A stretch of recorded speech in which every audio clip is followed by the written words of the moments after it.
Le mariage du pasteur Marcelo Jérémy Tunazi avec la sœur Esther Aïcha a eu lieu ce mercredi 23 juillet 2025 à Bruxelles. L'événement avait été officiellement annoncé lors du culte dominical du 20 juillet 2025 à Kinshasa, au sein de l'église La Compassion.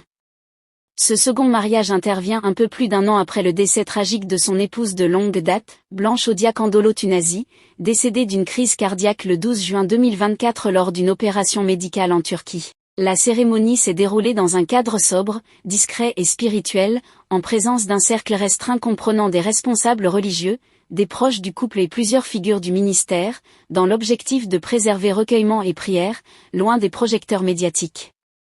La sœur Esther Aïcha, décrite comme une fidèle discrète mais profondément engagée dans le ministère de l'Église investie notamment dans l'accompagnement des femmes, la prière et la prédication, est résidente en Europe et membre actif d'une extension de la Compassion sur le continent. Pour le pasteur Marcelo Tunazi, âgé d'environ 50 ans, ce remariage marque une étape de restauration spirituelle et personnelle, une nouvelle saison d'espérance et de renouvellement après une période de veuvage d'un peu plus d'un an.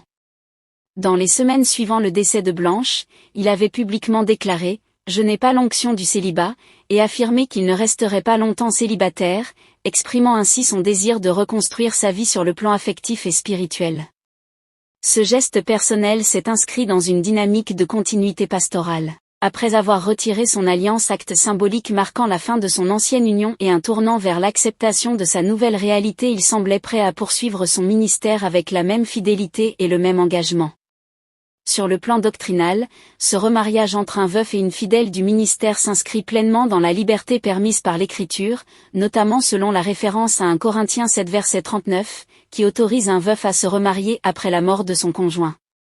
L'annonce de l'union a suscité des réactions contrastées dans la communauté chrétienne francophone. Certains fidèles saluent le choix du pasteur comme un signe de courage, de guérison et de transparence, appréciant sa sincérité et son renouveau spirituel.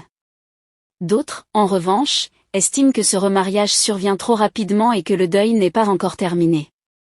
Parmi les voix critiques figure l'influenceur religieux et pasteur ivoirien Camille Makosso, qui a condamné la rapidité de la démarche, affirmant que le fait de ne pas avoir le don du célibat ne justifie pas une décision précipitée. Il a ajouté que le ministère spirituel, pour un leader, impose également la patience et la mémoire envers le conjoint disparu. En réaction, la pasteure Joëlle Cabazel a apporté un éclairage d'apaisement, invitant les fidèles à respecter la liberté spirituelle du leader. Elle a déclaré « Madame Blanche, elle n'est plus. Tout va s'arrêter un jour, chacun partira à son jour.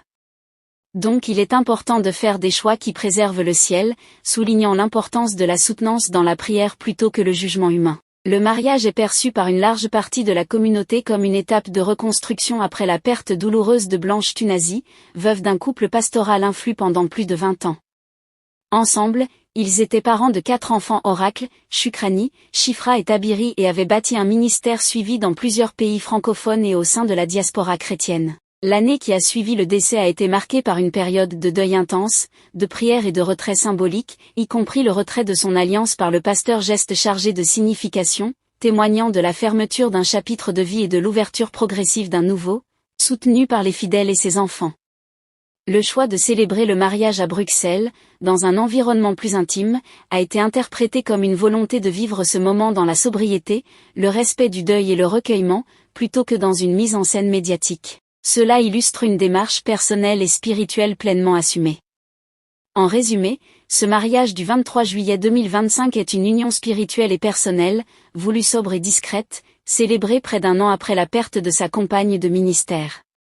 La nouvelle épouse est reconnue pour son engagement et sa piété au sein de l'église La Compassion.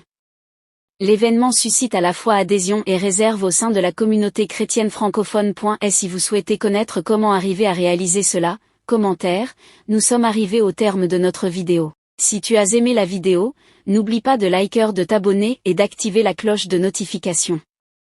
Car sur cette chaîne, je t'informe de toutes les histoires, des actualités, des faits divers qui se déroulent un peu partout.